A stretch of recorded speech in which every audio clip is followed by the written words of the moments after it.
Alexander the Great, I think at 20, never lost a single war, conquered half the known world at a very young age. Very funny story, but the way he died, that part just never made sense. But first, let's rewind back to where it all started. So this guy here is Alexander, not the Great. In fact, for now I'll call him Alex, my guy. So Alex, my guy, was also a regular kid, and his father, King Philip, was the OG ruler of Macedonia. He made sure Alex got the best tutor ever, Aristotle. Yeah, that philosopher that tutored celebrities. I mean, big name today. But Alex wasn't just a bookworm. Like, at the age of 12, he tamed Cephalus, a wild, untamable horse that no one else could tame or even get close to.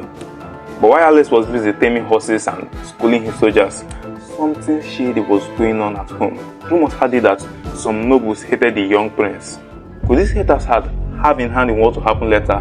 We'll get to that. At 16, while most teenagers were probably messing around, Alex, my guy, was already commanding soldiers in battles. I mean, he's already gotten his first test of war.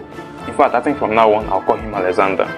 So when his father was killed, Alexander was only 20. But he stepped up immediately and became the new king of Macedonia. But instead of enjoying his new throne like any other king would, he did the exact opposite. He set his sight on Persia, an empire with thousands of army far more greater than his. Then, at the Battle of Issues, even though outnumbered, Alexander used his genius tactics to crush the Persian army. Next stop, Egypt. Let me just cut the story short. He was later crowned their pharaoh, and he even named one of their cities, Alexandria. Meanwhile, back in Babylon, yes, where Alex dies, things aren't exactly peaceful. His generals are eyeing each other like it's Game of Thrones, and some say that maybe, just maybe, one of these generals wanted Alex gone sooner or later. So Alexander kept pushing it, smashing through land like it's nobody's business. India almost conquered, just that his soldiers were already too weak and started begging him like, bro, we are already tired. And for once in his life, Alexander listened and turned back to Babylon. But when they got home, it didn't take long and he fell sick. Rumors started flying, maybe poison, maybe fever, partying too hard.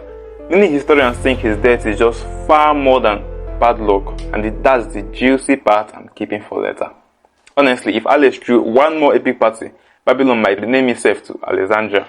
At just 32, Alexander the Great, the undefeated king, dies. No battle, no warning, and the empire Alexander the Great built was divided by his greedy generals. Some say that this death was planned.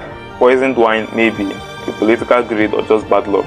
The truth, we might never know of, but his legacy remains immortal.